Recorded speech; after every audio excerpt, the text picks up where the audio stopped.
Senoji Lietuva, didžioji Lietuvos kunigaikštystė ir visų pirma Vilnius nuo amžių buvo svarbus Lenkų minties, mokslo ir kultūros židinys. Istorijos šaltiniai rodo, kad Lenkų Lietuvos didžiojoje kunigaikštystėje gyventa jau nuo pirmosios 14 amžiaus pusės. Rok 1323. Jest to rok założenia Wilna przez wielkiego księcia Gedymina. Tak się ustaliło, że wśród historyków, że pierwsze wspomnienie z imienia o mieście jest jednocześnie i metryką pojawienia się tego miasta, albo inaczej mówiąc, założenia. Gedymin w tamtym roku pisał listy do przedstawicieli miast hanzeatyckich, do Rzymu, z różnymi prośbami, że dla rozbudowy naszego stołecznego miasta Wilna potrzebni są. I tam wyliczał ślusarze, stolarze, murarze, budowlańcy i tak dalej, i tak dalej. I wymienia również, że potrzebny jest ksiądz władający językiem polskim. Co to znaczy? To znaczy, że dla tego pogańskiego księcia, który lubił budować i rozbudował to Wilno, założył Wilno, już pracowali widocznie Polacy, przy tym z wolnej stopy nie jacyś jeńcy czy ktoś, że o nich ten pogański wielki książę litewski zadbał w ten sposób, żeby ci Polacy mieli swego duszpasterza. Więc to jest bardzo ciekawy fakt. Tak myślę, że z pojawieniem się Wilna na stronicach historii jednocześnie wypływa obecność Polaków w Wilnie, którzy już tu żyli, pracowali i ta ciągłość była nepřervana do dziś dnia. Nuo 16 amžiaus visą Lietuvą pradėjo šviesti Vilniaus jėzuitų kolegija.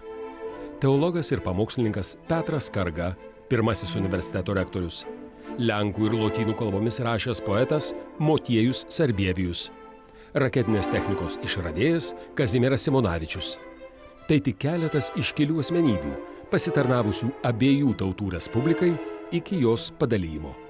Šiuo laikotarpiu valstybės raštams ir šviesuomenės bendravimui naudota senovės gudų kalba pakeitė lenkų kalba. Lenkiškai buvo rašomi teologijos traktatai, literatūros kūriniai, dienoraščiai, skaitomi moksliniai pranešimai. Auksinėmis raidėmis Lenkijos kultūros istorijoje įrašytas XIX amžius. Tai Lietuva davė Lenkijos kultūrai romantizmą ir tautos dainių Adomą Mickevičių. Vilniuje kūrė Stanislovas Moniuško, Lenkų tautinės operos tėvas. Iš Vilniaus ir istorinių Lietuvos žemių kilę nemaža Lenkijos karo vadų ir didvyrių, įskaitant ir pačius iškiliausius – Tadą Kosciušką ir Józefą Pilsudskį. Praca ludzkich mózgów, praca ludzkich serc i praca ludzkich mięśni. Vilnius ir 20 amžius davė Lenkijai daugelį iškilių asmenybių, pradedant Česlovu Milošu. Daugelis jų rado paskutinio poilsio vietą Vavelyje, Krokuvoje bei Skalkos vienuolyne, bet nemažiau ilsisi ir Vilniuje. Pierwszy w Wilnie to był Rossa, drugi Bernardyński, ale ponieważ tutaj nie tak daleko Uniwersytet Wileński, to chowano wielu profesorów Uniwersytetu Wileńskiego. Każdy z nich był wielce zasłużony dla miasta, dla mieszkańców Wilna.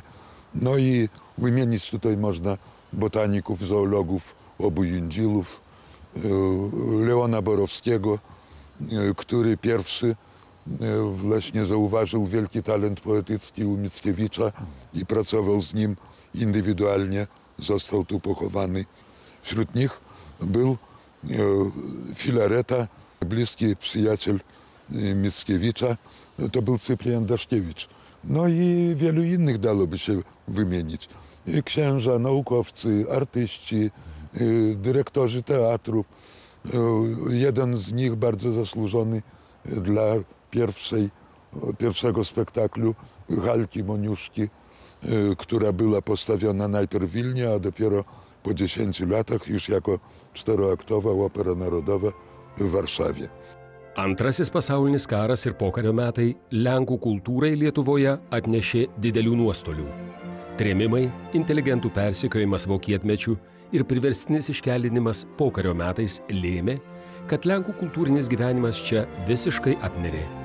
Sovietų valdžia visiems primetė dirbtinę tautų draugystės idėją ir absoliučią spaudos bei visuomeninių organizacijų kontrolę. Tačiau ir tomis sudėtingomis sąlygomis Lenkai didelėmis pastangomis ir su užsidegimu ėmėsi savo kultūrinio gyvenimo atstatymo darbų.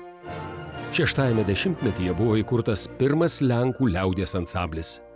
Pirmiausia būrėsi Vilniaus jaunimas, kuris užaugo dar prieš karą nepriklausomoje Lenkijoje ir kurio tautinė savimonė buvo stipri.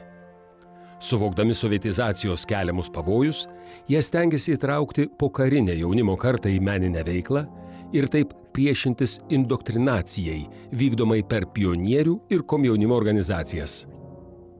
8-ajame dešimtmetyje paplito saviveiklinis judėjimas lenkiškose mokyklose.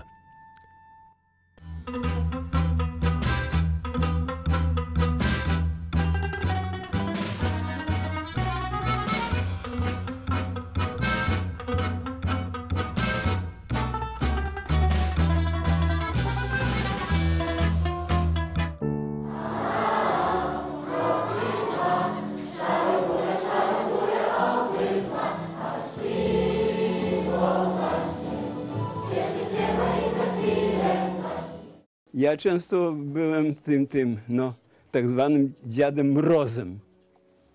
No bo wtedy świętych Mikołaja nie było, ale my nie mieliśmy prawa być świętym Mikołajem, tylko mogliśmy być Dziadem Mrozem. No i wtedy, będąc w tej formie ubrany, zobaczyłem, że tam dzieci masa była ubrana w ludowy polski strój. I dwóch było w tych górniczych. No to od razu myśl powstała, zakładamy zespół.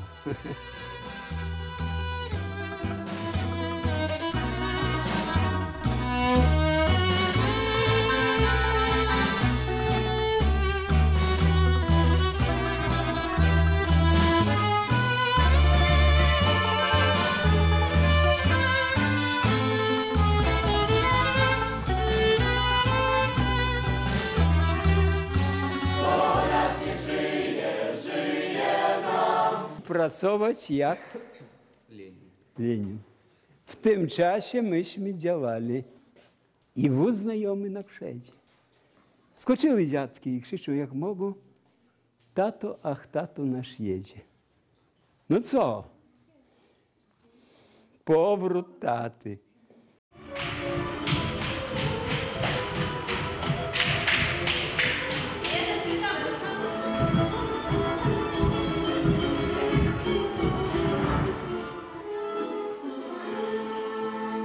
I wy, kochani, pamiętajcie, każda minuta przechodzi, już ona nie wróci.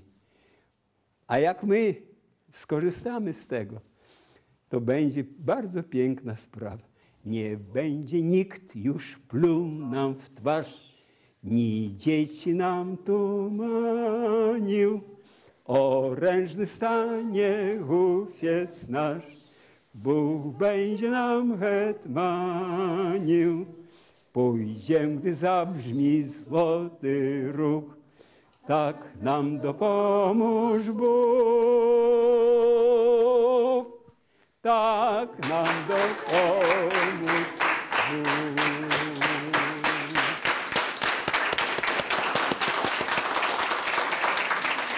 Wiwat! Tokiu būdu šalia liaudies ansamblių ir literatūrinės veiklos atsirado ir mėgėjų teatras.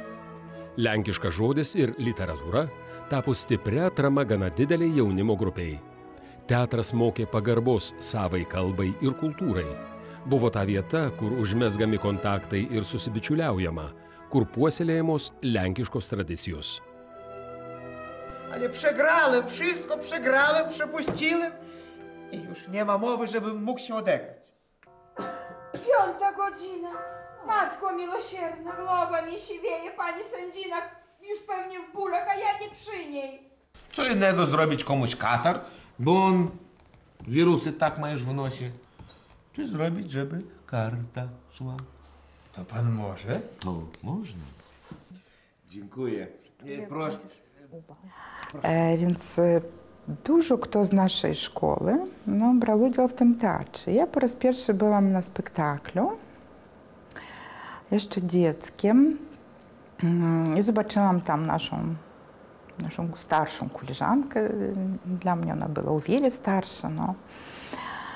No i zaczęłam marzyć o tym, jak trafić.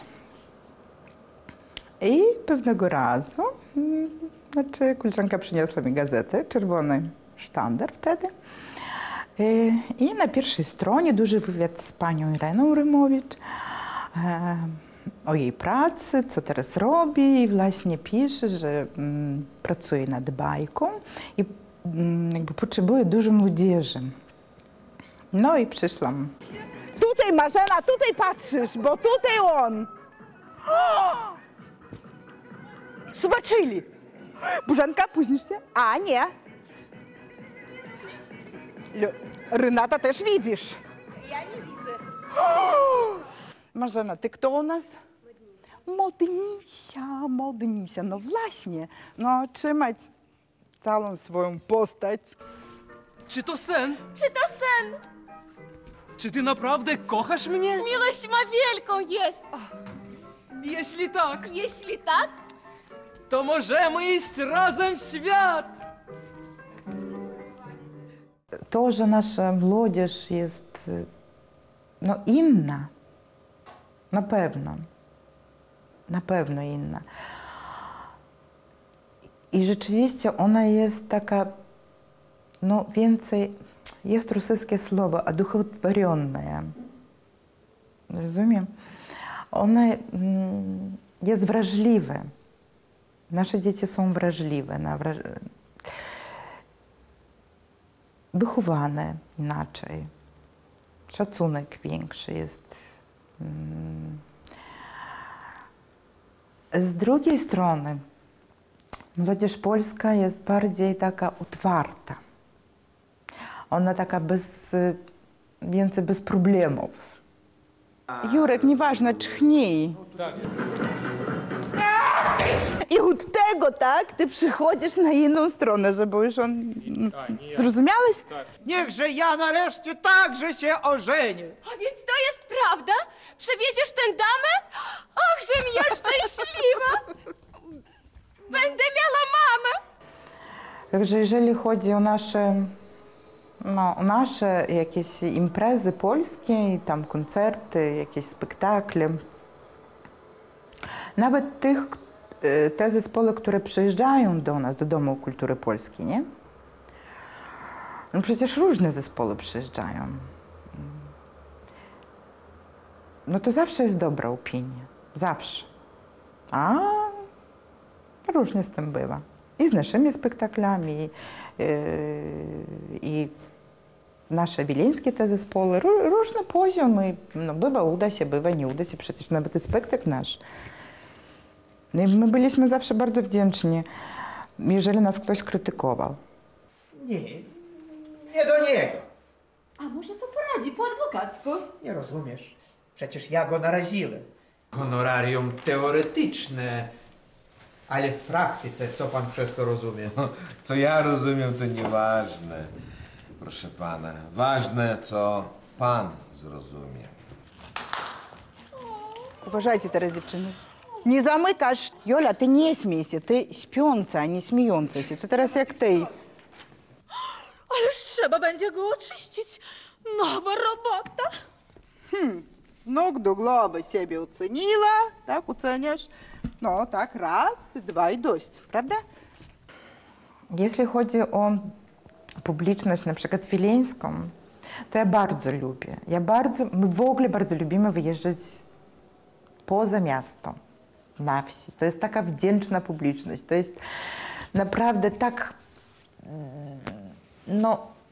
odbiera, jest cała w spektaklu, w temacie i powiedzmy, ta publiczność nie jest zepsuta tymi spektaklami nowoczesnymi. Nie wiem, czy to dobrze, czy to źle. Pani, Ja wracam do zamku. Zamknijcie bramy. Nie wpuszczać nikogo za wyjątkiem moich posłańców. Może, rozumiesz? Może tam, oj, może tam tyle złota, tyle sukien. Ojej, to trzeba spieszyć. Słuchajcie, może w tym kufrze wielki, czekoladowy tort. Rozbijmy klutkę. Слышите jeden drugiego, no. Słuchajcie i reagujcie na to.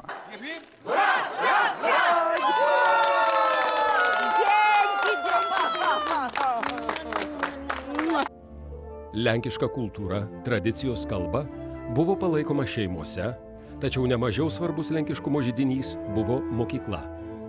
Negalėdami išvengti sustabarėjusių ir ideologizuotų tarybinės mokyklos primestų organizacinių formų, Lenkų mokytojai vis dėlto stengiasi palaikyti gyvą vaikų ir jaunimo lenkišką dvasią. Tik Lietuvai atgavus nepriklausomybę tapo įmanoma atsigręžti į tikras tradicijas ir atgaivinti skautų organizaciją. Лево, раз, два, три. Лево, лево, раз, два, три. Чувай.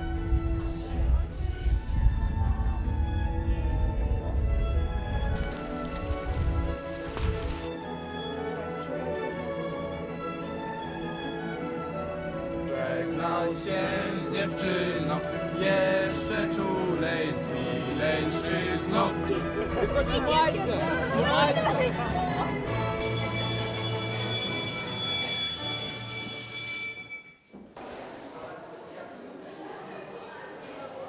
Dzień dobry, smacznego. A dzwonek był? Nie? A bo wy musicie iść na lekcję, tak? Tak. A kto u was będzie prowadził lekcję? Nie wiecie. Ktoś do was przyjdzie na lekcję, tylko nie późnijcie się. Dobrze. Wszystkiego najlepszego. Dzisiaj na korytarzu ktoś mi powiedział, że życzę cierpienia. Ja wam cierpienia nie życzę, ale cierpliwości. No. I życzę tego uśmiechu, który jak nie ma dyrektora, to był, jak wszedłem, to trochę zgasł. No, ale to się naprawi. Dzisiaj jest święto nauczycieli, zaczarowany bajek świat. Ruszamy pełnym gazem, w krainie marzeń tego dnia. Wszystko się może zdarzyć, przecież dziś jest zabawa, wielki festyn wciąż trwa.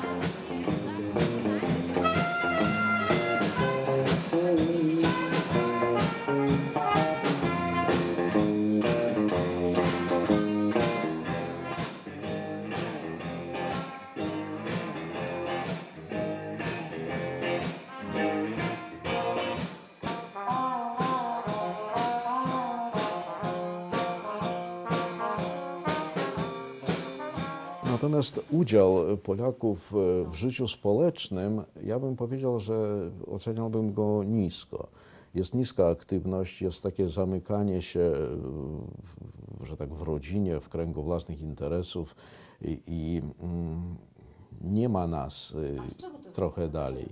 No być może wynika to ogólnie, ja powiedziałbym, że społeczeństwo obywatelskie na Litwie jeszcze nie powstało, dlatego że nawet jeżeli popatrzymy na ilość członków partii w stosunku do ilości wyborców, no nie wiem, niektórzy oceniają to na 1%, prawda? To znaczy 1% dyktuje, że tak powiem, ustawy i resztę dla 99. To jest w ogóle paranoidalna sytuacja, jeżeli my mówimy o społeczeństwie obywatelskim. I takie pojęcia, które na przykład są w społeczeństwach obywatelskich, jak obrona własnych interesów, prawda? Na przykład te wiece, które są organizowane teraz, bądź strajki, to jest normalne zjawisko w społeczeństwie obywatelskim, to jest wyrażanie swojej, że tak powiem, woli, obronę swoich interesów i to jest całkowicie legalnie. Co mam robić i kim być? Nie wiem. Może ktoś podpowie mi? Nie wiem. Wciąż jak mantra w uszach brzmi. Nie wiem. Gdzie są do kariery drzwi?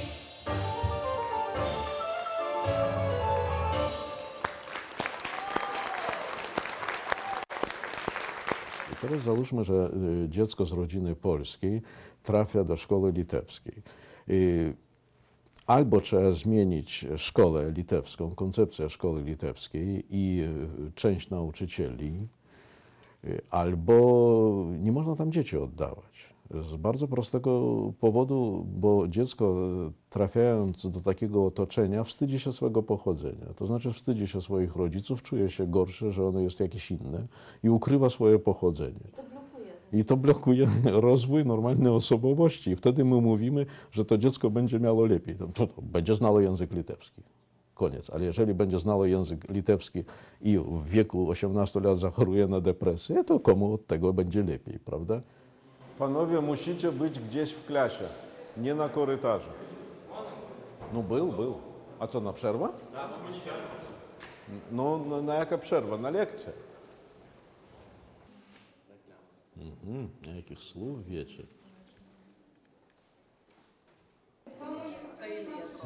Ne, šitas padaryta arba Ingai, arba Evelinai. Ne, žiūrėk, kaip tinka čia. Ir prie šito koralių.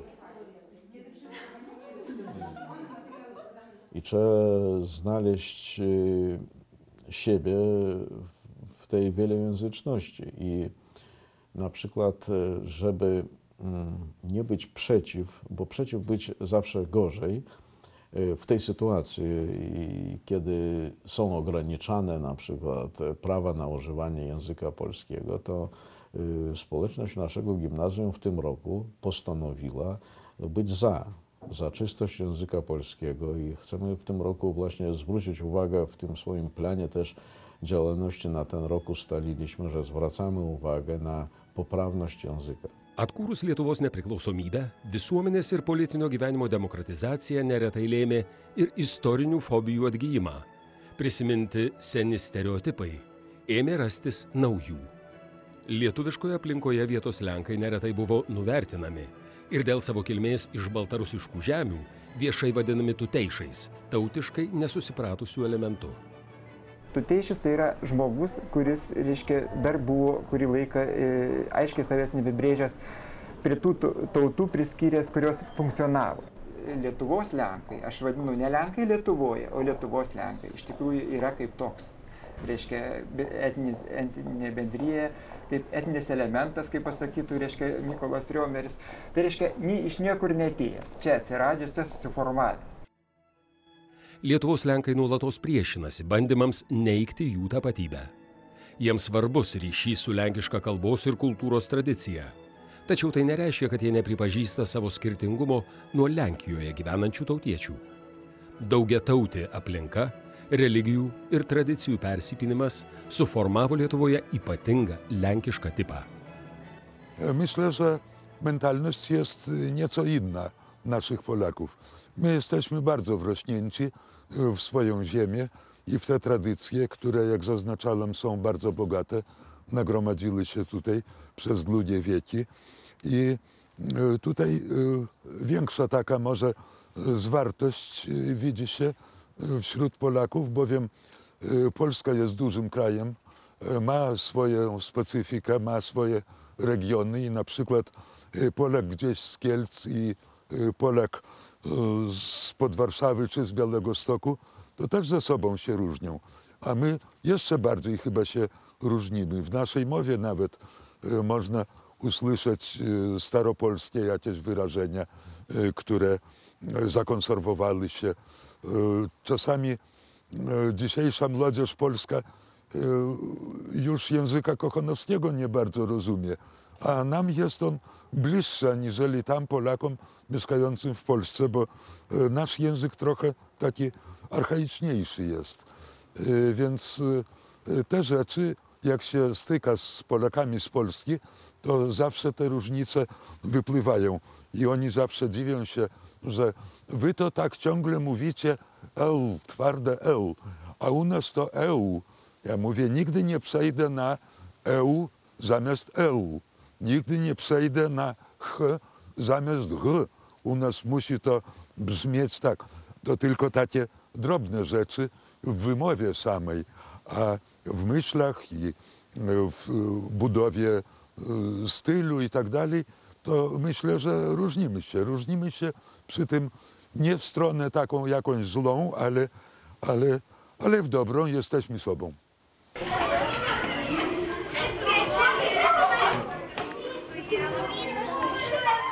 Dobra, wszyscy wstajemy i robimy ćwiczenie. No i jeszcze raz idą.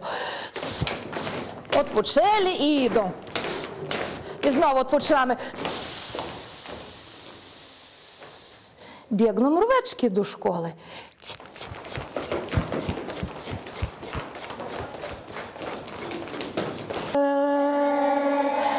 Ruszamy, ruszamy, ruszamy. A teraz do góry, do dołu. A teraz mówimy szybko słowo lira. Lira, lira, lira, lira, lira, lira, lira, lira, lira, lira, żeby ry dźwięczało. Miała baba barana, barana, barana, wsadziła go do dzbana sieć. I my umiemy grać na harmonii. Ściągam ją, rozciągam ją, ściągam ją, rozciągam ją, ściągam ją, rozciągam ją, ściągam ją, rozciągam ją. Kluci, Patryk, ze sobą, ja nie chcę tańczyć z tobą. Co on robił? Melmonkę, melmonkę,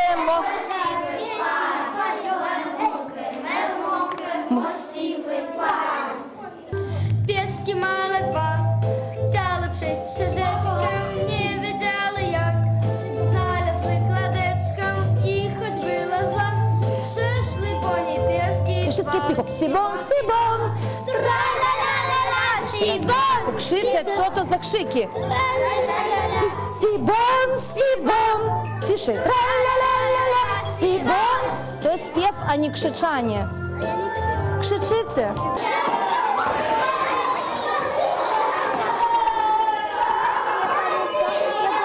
Po-pierwsze, że dużo zespołów powstało w każdym rejonie, w każdej wioseczce. Mają swoje zespoliki, większe, mniejsze. Nawet te festiwale wspólne, tutaj, które odbywają się tam właśnie organizowane przez panią Polonię Skakowską, kiedy możemy właśnie poglądać te wszystkie zespoły, nawet razem integrować się, pośpiewać wspólnie. Czasami nawet zadziwia, kiedy idziemy do Polski i jesteśmy w jakimś towarzystwie, nie znają tych piosenek tradycyjnych polskich. Właśnie od nas to idzie. I kiedy Polacy mówią, że rzeczywiście tej polskości musimy uczyć się od was. No, bo wy to pielęgnujecie, wy to cenicie, bo tego może być mało macie na co dzień, a my mamy to na co dzień. Do, re, do, mi, do, fa, do, sol, do, la, do, si, do, do. Do, re, mi, fa, sol, fa, mi, re, do, mi, sol, mi, do. Ustno. Do, re, mi, fa, sol, fa, mi, re, do, re, mi, fa, sol, fa, mi, re, do, mi, sol, mi, do. Więcej. Ona. Cóż biedna robić ma? Pochylona i śmieje się, ha, ha. Stokrotka się zgodziła i poszli w ciemny las, a harcerz taki gapa, że aż potrzeby. Były inne czasy, kiedy właśnie 30-40 lat temu zespół w ogóle powstał z inicjatywy młodzieży studenckiej, właśnie kiedy ten patriotyzm był na topie bardzo, bardzo. Teraz też zresztą, ale już trochę być może inaczej. Ale lubią śpiewać, lubią tańczyć, chcą śpiewać, chcą tańczyć, chcą być w polskim zespole, przychodzą, obcują ze sobą, towarzystwo mają. No to właśnie ich motywuje. Być na scenie, siebie pokazać, no bo każdy czuje się w pewnym stopniu małą gwiazdeczką na tej scenie. Szedłem sobie drużynę swą, spotkałem się z kochalecką, kochalecką i 3-4. Jak się z tobą nie Już! Oj dana, oj dana, oj dana. Cofamy się. Tam się zachmurzyło, gdzie zaświtać miało. Тарарам-пам-пам, парарира, оброчик, рам-пам-пам, тарарам-пам-пам. Не в та строна, не в та строна. До слімачок, слімачок. Wileński kraj jest zdolny. Tyle przecież poetów mamy stąd. Mickiewicz i wszystkie inne. Tak naprawdę mamy zdolny naród. Per 20 Lietuvos nepriklausomybės metų Lenkų kultūrinė veikla tapo daug įvairesnė ir brandesnė. Šalia kelių dešimčių liaudies dainų ir šokių ansamblių atsirado lenkiškų roko grupių, miesto folklorą propaguojanti Vilniaus kapela, ansambliai atliekantis klasikinius kūrinius. Pirmuosius žingsnius žengia ir kabaretas. Visa ši kūryba skiriama pirmiausia lenkiškai publikai. Tai ir šios veiklos stiprybė ir silpnybė. Stiprybė, nes didelė dalim patenkina Lenkų kultūrinius lūkesčius. Silpnybė todėl, kad funkcionuoja tik Lenkų bendruomenėje, atokiai nuo bendro šalies kultūrinio gyvenimo ir pasilieka nežinoma platesniai Lietuvos visuomeniai. Gerbiamas Zbignevai Levicki, ar jūs krūptelėjote Viktoro pasirodymo metu? Aš nekrūptelėjau visai. Aš tik prisiminiau, kad kiekvienas žmogus turi savo debesėlį. Viktoras turėjo net 2 debesėlius. Čia jam paleido tokį dūmelį. Šiaip jūs padainavote, populiariai šnekant, choro partiją, tik tai turėjote tam atskirą mikrofoną. Aš jūsų pasirodymą dėl to labai apgailestauju, kad jūs nepadainavote kaip tikras rokeris kažkokios geros baladės. Skiriu 8. Opa!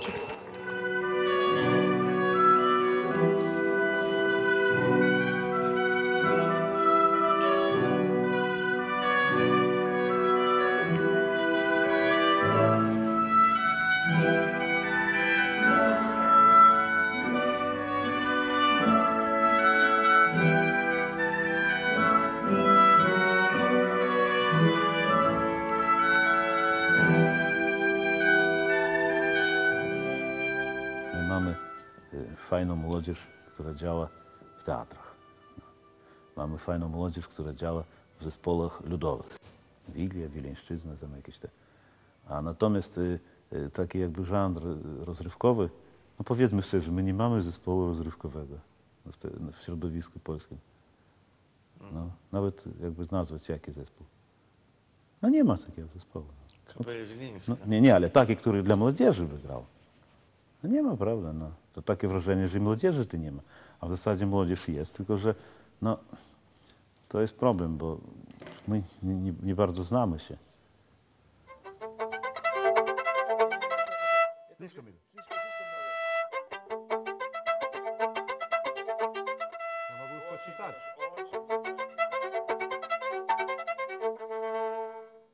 Да, ты слишком коротко это играешь. Они играют все на струне, нет таких спектаклей. Не прыгает никто? Не прыгает. Нет. Хорошо, так я не буду прыгать, мне же не трудно не прыгать.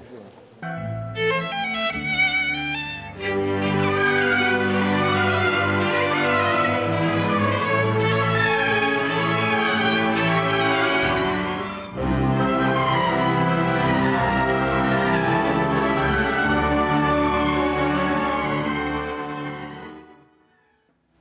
Ja nie wiem, czy jest jakaś charakterystyczność mentalitetu, dlatego że teraz jest w ogóle taka globalizacja całkowita i ludzie korzystają z różnych języków.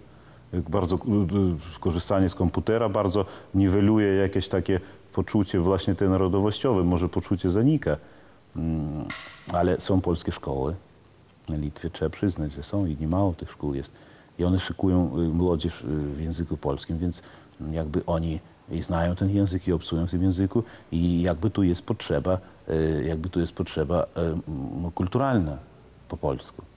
I jasno dużo tutaj może zrobić Polska, która ostatnio robi, ambasada i Instytut Polski, przywożąc różne zespoły i które tutaj dają występy, ale tu jest ten moment, że no, polska kultura niestety tutaj na Wileńszczyźnie może istnieć tylko jako amatorska kultura.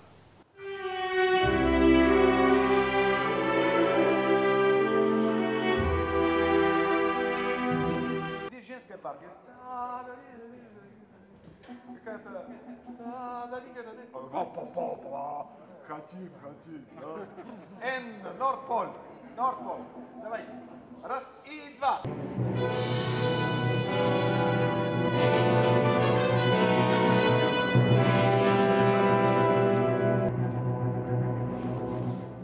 Natomiast jakie jest zapotrzebowanie ludzi na kulturę, jak regularnie Polacy mogą chodzić na kulturę, no można w wypadku tym, jak zespoły duże zbierają całą Siemens-Arenę, wygląda, że to jakby jest tych odbiorców dużo, ale z innej strony, ponieważ my nie mamy takiego no, wielkich dostępu do wielkich środków reklamy, do telewizji przede wszystkim, do Radio Znedwili może jako informator życia kulturalnego jest głównym takim.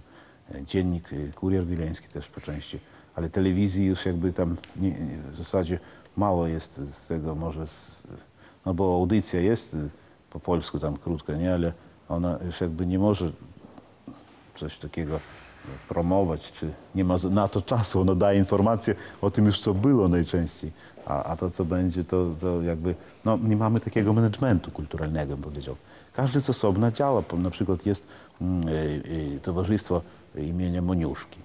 Ono działa, ono robi festiwale, ono robi jakieś konkursy. Jest, powiedzmy, Radio Znedwili, robi też jakieś dla piórożerców, tych ludożerców, dla młodzieży dziennikarskiej, jakieś recytatorskie. Jest macierz szkolna.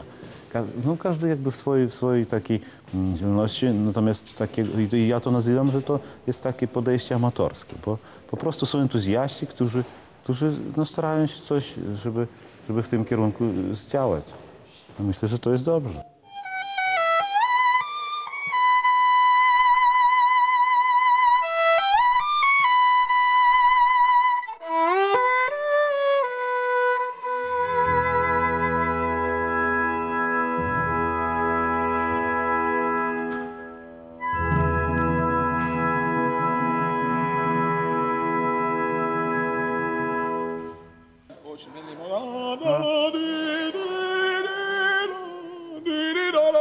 Как Чайковский, скрипичный концерт. Тогда ломать эти лигатуры, да? Можешь ломать. Хорошо, все, поломаем.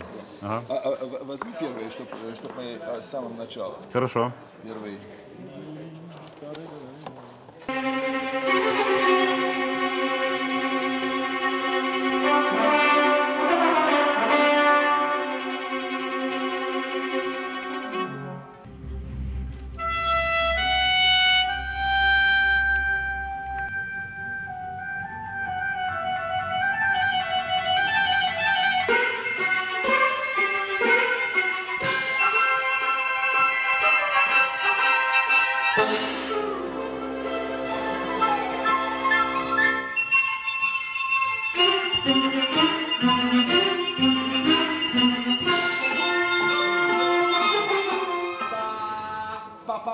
Они имеют 5 ноты, а вы имеете 6. Ра-па-па-па-па-па. Первый очень четко.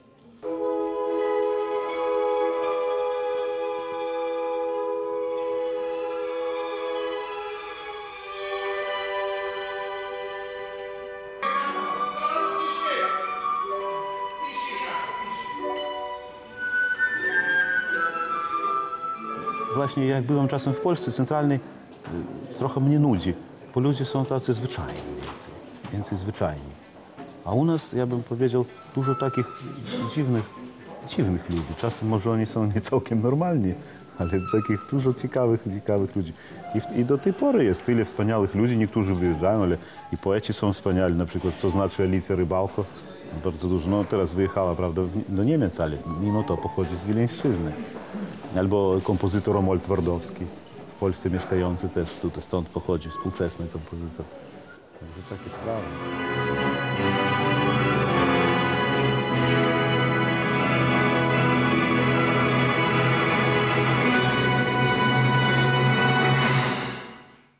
Tačiau situacija keičiasi.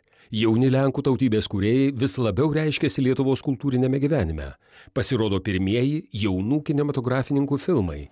Vis daugiau Lenkų kilmės artistų sulaukia sėkmės valstybinių teatrų scenose.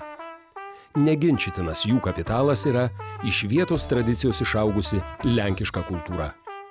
Galbūt ši tradicija su laiku prisidės prie iškilių kūrinių atsiradimo, o jaunieji muzikai ar literatai Lietuvoje taps vertais savo didžiųjų pirmtakų darbų tęsėjais.